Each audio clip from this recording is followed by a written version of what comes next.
Hi folks, Dawn here. We are going to talk about today's FOMC presser. We're going to go into a trade idea and a thesis, a setup that I use personally almost every day, if it appears. It's a really good one. It's essentially a stop run in conjunction with a look below prior low day and fail. We're going to talk about imbalances on the footprint. We're going to talk about using the volume profile, and then we're going to talk about confirmation from order flow to execute and how you know you're right on the trade. All right, so let's just get right into it. First, I want to talk about my plan, the levels that I give my subs.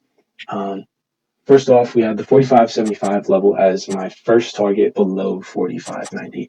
Now, I hate calling direction. I hate looking for directional moves. I like playing level to level. I like keeping my wrist tight. I like adapting. I like changing my mind. I hate holding on to trades. And with that said, I like to use my pivots as kind of an idea of when a directional move is coming. So if we can kind of hold above the pivot and it starts acting as support, I can picture a directional move up and vice versa if we hold below it. Now, if we're kind of balancing, which we are 80% of days in the E-mini S&Ps, you can kind of use it as a mean reversion target. So that's kind of what we did in this trade today. Now, here we have the prior sessions profile. We can find the low day here at 45.79.5. And today that was a big level. And we also looked at the 45.75 level. So those are two big levels to just keep in mind. Now let's just go ahead and start running it to just get into it.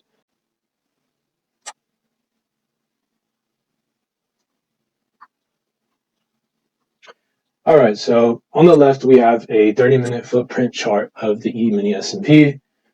In the middle, we have a E-mini S&P DOM, and on the right, we have an NQ DOM. Now I have a 30-minute up because I want to show you kind of the bigger picture imbalances that are going on during today's session. Now see all this red where my mouse is? See the price? It's around probably about 80s to 85s. Now, my particular interest is around 81s to 83s because if we turn our attention towards the middle, that's kind of the end of the lower end of the distribution on the profile. See how it kind of is thicker. We have a 10,000, 12,000, 11,000 lots traded at this price, and then we have it kind of tapers around 81s to 80s. So that's considered the lower end of the distribution. We have a tail built down to 77s. So that's where we bounced earlier in the session, and that's the low of day. Now, me personally, I don't know why, but I've noticed this on FOMC days. We like to pump higher, and then we like to sell off to run the stops at the low of day, and then we like to pump higher again. So remember, we have the 75 level, and now we're testing the 79 level from the prior low of day. And now we're saying, okay, look at this 150 lot. Look at this 100 lot at the bid here. Look at this 90. Look at this 80 lot. See where my mouse is. Look at the average size. Average size is a good 40 to 60 lots on the bid. So we're starting to see some size coming in on the 150 lots coming to market up here at 77s. Now we're still seeing, like, look at the offers. They're pretty thin, around 40 to 50s, maybe 60s, compared to the bids, which are much, much bigger. But we're still seeing sellers attacking down here. Now we're still seeing the bids. We're not quite selling off. We're now testing that 75 level that we talked about. Now 300 lots hit into it and can't take it out. Now we're seeing bigger clips coming to market to buy. So now I'm seeing the confirmation from the tape and the bigger size coming to market trying to buy. So I'm going to go ahead and buy with them. I'm trying to get long here at 78s now. I'm having to pay up. Now we're seeing kind of the explosion move higher. And that is a really good thing to see if you're bullish. And we rejected that 75 level. Now we're coming up to test that 79 level again. So if we go bid over that 79 level, we know the look below the prior low day and fail is in play. We're still seeing buying at higher and higher prices. Now we're coming back up to retest that imbalance we talked about. Now buyers are reclaiming it, and we see the aggression, we see the size on the buy side coming to market. And now I'm looking to scale some out here because I know if I flip this chart to a 2-minute chart, we know that 85s is a pretty decent resistance level intraday. So I just got filled on my trim. See the 85, see there's kind of a passive seller. It's kind of a wall there at those 85s. And I talked about that in the Telegram, but we're still seeing interest higher. Look at the cumulative bids over here on the right where my mouse is. We're building volume here higher than we were down here. So we kind of have this little LVN around 80s to 81s on the cumulative buy and sell bids. So we're still pushing higher, still accepting higher and higher prices, haven't clearly rejected price yet. We still want higher, as it seems. And once we do break that 85, I do think we have a good chance of testing our next level, which is in the plan at 90s at the minimum. So that's where I want to trim next. But it does take some time to play out. But that's essentially the trade in a nutshell. That's pretty much it. I mean, you wait for the bids to come to market. You see kind of the stop run happening live. You see the aggressive sellers selling into the lows, but failing to get traction lower, and then the shoot up and then the jump in price, and that's your confirmation right there. Your stop is the low of the day. So I got long at about 78.5. So my stop is about 5 points, which is not my typical stop. I'm usually a 2 to 4 point stop guy. So it's a little higher, but we know that on FOMC days, we have to account for volatility and kind of, running stops and the tendency for that to happen on FOMC days in particular.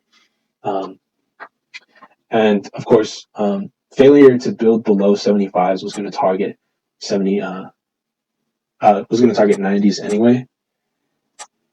So we had a 15, so we got long at 78. So we had about a 12 point reward compared to a 5 point risk, which is decent risk to reward.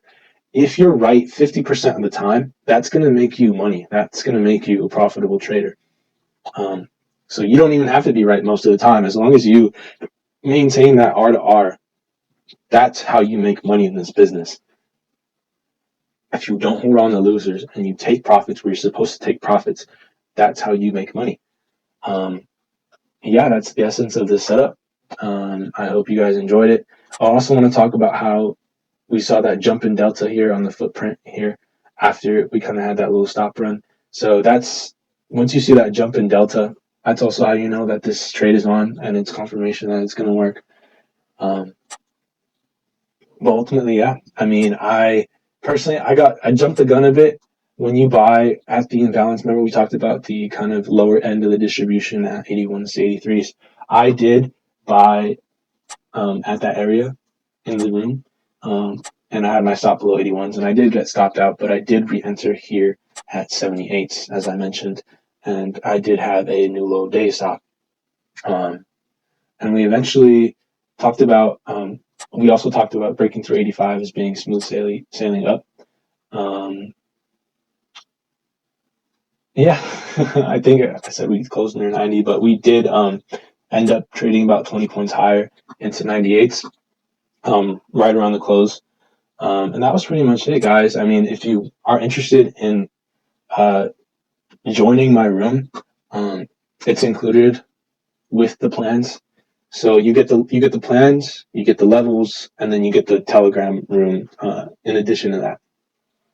It's only $1 a day. It's quite cheap. I know a lot of guys like to charge hundreds of dollars for their trading rooms and for their intraday alerts. And that's just criminal to me. I don't think they're worth that much. I think it's more about the education and more about kind of seeing how a trader thinks and trying to think the same way, because our typical natural human way of thinking is incorrect, and it's kind of opposite of how a trader should think. And I think that's what you pay for. That's the value you get from these plans, and that's the value you get from the intraday alerts. I'll link my Substack, my subscription, below in the description. And if, most of you are going to be here from Twitter, and my Twitter is @spoozedon. I'll also link that in the description below, in case anyone else is seeing this, and you don't follow me on Twitter, you can find me there. And that's pretty much it for today's video. Let me know if you enjoyed. let me know if you have any more comments, and I'll get back to you as soon as I can. If you guys want more of these videos, let me know. We can kind of make this a scheduled thing. I do enjoy making videos like this, and I think they're quite helpful. I think they're quite important for a trader's learning curve. Yeah, that's pretty much it for today, guys. I hope you all had a great day, and I wish you all the best in your trading. Bye-bye.